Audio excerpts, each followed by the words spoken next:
김건희 여사가 자꾸 집무실 찍어서 올리는데 SNS 활동 금지시켜야 되는 거 아닙니까? 본인의 소중한 추억으로 간직하든가 그걸 자꾸 올립니까? 압수수색 해봐야 돼요. 네. 특별감찰관 있어야 될 것 같아요. 특별감찰관은 필요가 없어도 있어야 된다고 해야죠. 무조건 한다고 해야죠. 누가 이렇게 입을 잘못 늘려가지고 대통령에게 큰 누를 끼치고 장제원 의원이 막 이렇게 대놓고 이렇게 비난하게 만들고 도대체 누가 그랬습니까? 누가 그런 겁니까? 그건 내가 모르죠. 그건 기자가 알아야지. 평론가 어떻게 알아요? 지금 유튜버라서. 아니 기자잖아요, 기자. 마법사들이 그랬을까요?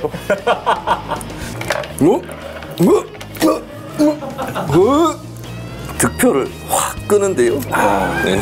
이제 먹으면 되는 거예요. 네, 드십시오. 야, 눈이 초롱초롱해질 거예요. 평산 네이처가 만든 진경옥 지금 마켓 안에서 판매하고 있습니다. 근데 무슨 검사 이름 같네요. 진경옥 검사. 진경옥? 진검사? 월. 그런 증상은 반드시 저지되어야 합니다. 진 씨가 한번 사귀잖아요, 또. 그렇죠. 그 유명하신 검사였죠. 네. 이모요? 누구 이모요? 한동훈을 미세요. 그렇죠. 한동훈은 아직 나밖에 없는 것 같아. 예, 제가 사실 이동재 한동훈 녹취록 나왔을 때 그때 연습을 했었습니다. 근데 이걸 어디다 써먹냐 해가지고 중간에 남들 하지도 않는 거 왜 내가 굳이, 그리고 그때 제가 방송이 좀 하락기였습니다. 예, 그래가지고 내가 뭐 이걸 하고 있어야 되냐. 네, 그때는 이분이 법무부 장관이 될 거라고는 생각을 못했죠. 네, 왜 하는 거예요?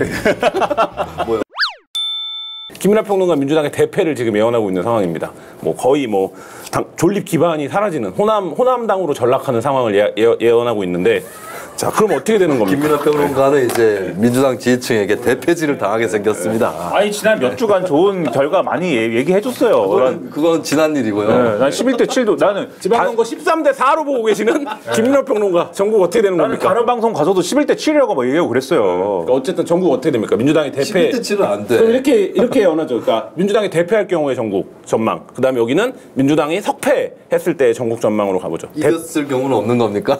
제가 할게요. 대패했을 때. 슬프겠죠. 네. 슬프고. 네. 8월 전당대회는 어떻게 됩니까? 슬프고 제일 근데 이 힘든 거는 민주당 입장에서 힘든 거는 그렇게 되잖아요. 결과가. 그 호남 민심이 어떻게 될까를 한번 생각해 보세요. 호남 사람들이 우리만 지지하는 이 어떤 지금의 더불어민주당이라고 하는 것을 그대로 유지를 하고 싶겠습니까? 아니잖아요. 아니 근데 네 군데 이긴다면서요. 네. 그러면 호남만 지지한 거 아니지? 제주잖아요, 그러면. 제주의 전라도화를 얘기하는 겁니까 지금? 그러면은 제주 보궐선거에 나온 국민의힘 부상일 후보가 제주도가 전라도화 되고 있다. 제주는 이런 지고, 얘기를. 제주는 지고, 네, 서울을 이긴다 그러면. 네. 네, 하여튼, 그래서 어쨌든 호남만 지지하는 민주당을 두고 볼 수 없다. 그래서 당 쇄신 뭐 이런 거를 모든 방향에서 올 거예요, 그 얘기가. 그렇지 않겠어요? 근데 쇄신에 결국엔 주체가 있어야 되잖아요. 그럼 쇄신의 주체는 누가 됩니까? 그게 그래서 결론적으로 얘기하면은 지금은 어쨌든 이재명 후보가 키를 뭔가 쥐고 갈 수밖에 없는 국면인데, 그래서 엄청나게 어지러워지는 거죠. 왜냐하면 선거가 왜 이렇게 됐니?를 얘기할 때 책임론을 가지고 먼저 각자 막 이렇게 얘기하기 시작할 것인데, 누군가 얘기할 거지 않습니까? 송영길 전 대표는 서울시장 왜 그렇게 나갔지? 그리고 개항을 왜 이재명은 왜 나갔지? 부터 시작하는 거예요, 책임론이. 그러니까 책임론의 당사자가 되는 거고, 이재명 후보는. 그리고 책임론의 당사자가 된 이후에 그 다음에 바로 나올 얘기가 박지원 비대위원장이라는 사람은 누가 데려갔지? 이렇게 되는 겁니다. 그리고 여기에 대해서 사실 이재명 후보가 할 수 있는 말은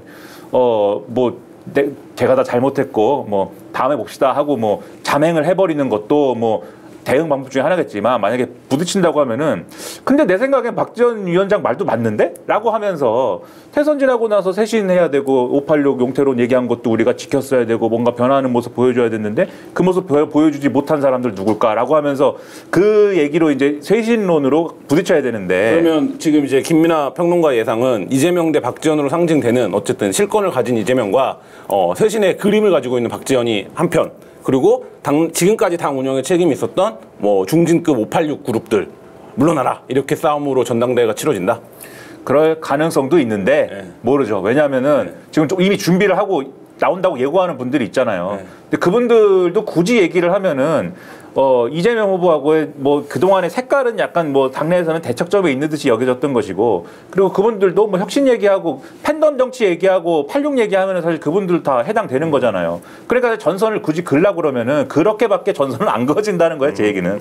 그러니까 이게 박지원 비대위원장하고 이재명 후보 사이가 어떻든지 간에 전선이 그렇게 그어질 가능성은 크지 않을까 생각하는 겁니다. 김수희 평론가는? 저는 민주당의 주도 세력이 분명하지 않기 때문에 어떤 결과가 나와도 비슷할 거다라고 봐요. 그러니까 예를 들면 졌다라고 하면 진 책임이 어디에 있느냐 했을 때 서로 공방 또 일어날 거거든요. 그리고 이게 정리가 잘 안 될 겁니다.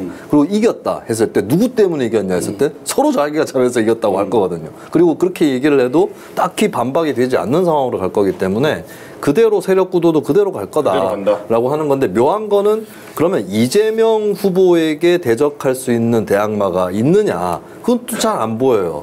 그러면 이제 그냥 지난 대선하고 비슷하게 가지 않을까, 어떤 경우든 간에. 물론 이제 이길 경우와 질 경우는 이제 더 시끄러워지고 덜 시끄러워지는 차이는 있을 수 있겠죠. 근데 민주당의 세력 판도 자체는 크게 변화는 없을 것 같고, 저는 민주당이 2024년 총선까지는 현재 대로 가지 않을까.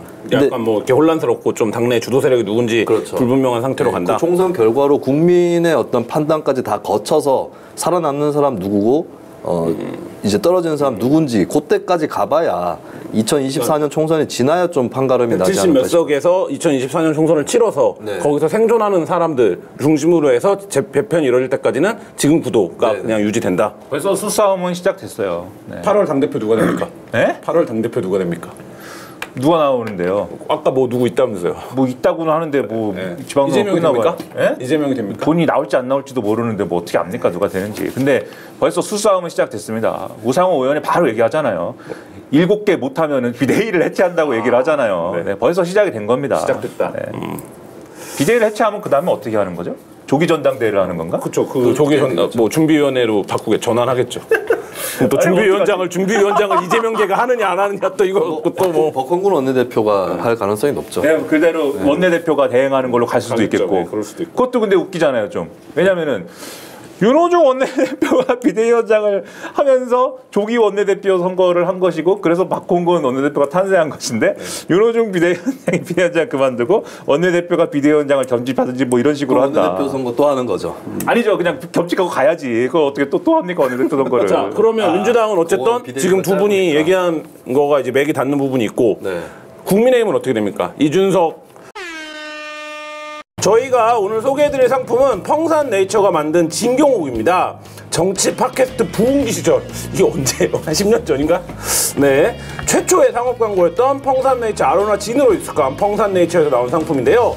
물 한 방울 넣지 않은 한방 의약품 제조 방법을 그대로 재현, 동의보감에 기록된 활력 대표 원료인 국내산 인삼, 생지황, 복령, 벌꿀과 함께 최고급 시베리안 녹용이 추가로 들어가 있습니다. 3만원 할인된 가격인 129,000원, 소중한 부모님 그리고 나에게 선물해 보시기 바랍니다. 마켓단위 배송비 전 제품 무료고요. 쇼핑하시고 한겨레TV도 후원해 주시기 바랍니다. 국민의힘은 어떻게 됩니까? 이준석 성상납 비위 처리합니까? 거기도 전쟁이 시작됩니다. 네. 이 강용석 후보는 출국 금지해야 된다고 지금 그러고 있는데. 근데 뭐 본인이 결정하나요, 출국 금지를? 뭐 우리 위대하신 검사님들이 결정하시는 거고, 강용석이 결정하는 게 아니고 검사들, 그리고 검사들의 위에 누가 있습니까? 장관님도 있고 대통령님도 있는 거죠. 사실은 그래서 구 검사님들. 대통령님이 딱 이렇게 목줄을 쥐고 있는 겁니다. 이 대표님의. 어쨌든 처리한다. 성상납 비위 문제 결론 내린다. 지금까지 지방선거가 있기 때문에 대선 이전에는 대선이 있기 때문에 이 동맹관계가 이어져 온 것이고, 대선 이후엔 지방선거가 있기 때문에 또 동맹관계가 이어져 온 것인데, 이제 선거가 뭐 한참 있다 남잖아요. 네. 대통령이라는 자리는 그 자리에 앉으면은 뭐든지 자기 걸로 만들고 싶지, 남에게 이렇게 여지를 주고 싶지 않은 자리입니다. 당을 또 본인 걸로 재편을 해야죠. 네, 윤석열 대통령께서. 그럼 이준석 이제 큰일 난다, 징계위에서. 두 길 중 하나로 가야겠죠. 이대로 사라지든지 이준석 대표는, 아니면 기존에 하던 대로 내가 신윤핵관이다. 난 한동훈 장관과 한편이다. 뭐 이렇게 가려는 걸 모색을 하든지. 근데 이미 성비 문제에 대한 그 윤리에서 다루는 거는 이미 시동이 걸려 있는 상황이잖아요. 네. 어렵겠죠. 그러면 국힘도 조기 전당대회다. 뭐 조기 전당대회가 될지 뭐가 될지 뭐 모르겠지만은 뭐 이준석 대표는 징계는 받는다. 저는 전망은 밝지 않다. 김수민 평론가는 재편이 된다고 하셨는데 저는 이미 재편됐다. 국민의힘의 질서는 다 새로 짜여졌고 대표만 남아있는 상황이라고 보거든요. 좀 불안할 거예요. 네, 어떻게 결과가 나오든 간에 이준석 대표 입지는 이미 불안하다는 거는 지난번에 투스톤 갈등 때 이미 그렇게 짜여져 있어요. 이제 남아있는 운명으로 가야 될 거고. 그렇기 때문에 제가 이 자리에서도 한번 얘기한 적이 있는데 이준석 대표가 노원구청장에 출마하는 게 좋을 것이다라고 제가 분명히 얘기를 드렸습니다. 자기 자리를 확보를 하고 그리고 노원구청장 해보면은 행정도 직접 해볼 수 있고 성인지 예산도 한번 짜보고 이런 것이 있지 않습니까? 그 대표가 본인이 또 얼마 전에 힘주어서 포스팅을 했어요. 반환점을 돌고 있다. 자기가 반환점이 아닐 수도 있습니다. 엄청 남은 길이 길 수도 있고 그리고 이준석 대표가 임기를 마칠 수도 있어요. 근데 그 남아있는 동안에 굉장히 이제 손실이라든지 안이 파먹히는 이런 사태도 있을 수 있기 때문에 사실은 이거는 좀 진심으로 구원하는 건데 이 대표가 이번 지방선거를 이긴다면 자진해서 좀 내려오는 것도 방법일 수 있어요. 예. 이미 칼날이 막 왔다 갔다 합니다. 우크라이나를 가는 건지 안 가는 건지 뭘 갖고 가는 건지 대통령이 보내는 건지 막 이상하다는 얘기가 그렇죠. 칼날이 막 왔다 갔다 하고 있습니다. 이준석의 미래 밝지 않다. 네. 두 분. 이 예. 대표가 좀 운이 없어요. 그러니까 오히려 2년 임기인데 너무 좀 그래요? 선거를 준비하는 기간이 앞에 오히려 길고 선거 다음 기간이 짧으면 차라리 나은데 좀 거꾸로 됐죠. 예, 그러면 남은 기간이 되게 길어 보이거든. 그러면 나는 다른 얘기를 또 해야지. 이준석은 불사조처럼 살아날 것입니다. 네. 어디서? 라디오 방송에서? 아니, 지니어스 게임. 네, 윤리위에서 손방망이 처벌로 끝내고 이대로 손방망이라는 건 문제가 있다는 얘기잖아요. 네, 뭐 경고 정도로 끝내고 무혐의가 나지 않으면 이거 힘들어요. 아니, 무혐의 나야 돼. 아니 뭐 이게 뭐 사실 확인은 뭐 잘 안 되고 사실 확인은 안 되지만 뭐 그 예를 들면은 그 전화해가지고 뭐 뭘 하자고 했다는 둥 그런 거 있잖아요. 김철근 실장. 네. 뭐 그런 거 뭐 경고 이렇게 하고 모르겠다 하고 넘어가고 그다음에 앞으로 반성하세요 이렇게 하고 가는 길로 갈 수도 있다. 알겠습니다. 어쨌든 이준석의 미래 밝지 않다. 예, 이렇게 밝다. 네, 불사조처럼 정리하고요. 살아간다. 당신은 어떤 세상을 보고 있나요? 특종, 속보, 이슈. 당신이 보는 세상의 가려진 이면에는 우리가 꼭 봐야 할 세상의 이야기가 있습니다. 한결에는 그 이야기를 조금 다른 방법으로 전해보기로 했습니다. 세상의 이면 캠페인. 많은 곳에서 흔히 사용되는 이면지. 이곳에 찍는 이면지 활용 스탬프에 우리가 알아야 할 세상의 이면을 더했습니다. 기후위기, 멸종위기 동물, 아동인권, 한겨레가 전하고자 하는 이야기들. 이면지를 활용하는 시점에서 우리가 봐야 할 세상의 이면이 있음을 이야기합니다. QR코드를 찍으면 그동안 한겨레가 전해왔던 가치가 담긴 이야기들을 읽어볼 수 있도록 했죠. 그리고 이면지 활용 스탬프가 필요한 사무실 등에 비치하여 보다 많은 곳에서 세상의 이면을 접할 수 있게 했습니다. 진실, 정의, 소수. 세상에 필요한 이야기들이 계속 전해질 수 있도록 한겨레 서포터즈 버스로 함께해주세요. 당신은 어떤 세상을 보고 있나요? 마케타니는 착한 쇼핑몰이죠. 마켓하니는 저지되어야 합니다. 저는 마켓하니에 부합니다. 다른 데서 쇼핑하는 것은 저지되어야 합니다. 두리번 하면서 상품을 찾다가 보면 하루가 언제 다 가는지 모르겠습니다. 반드시 저지되어야 합니다.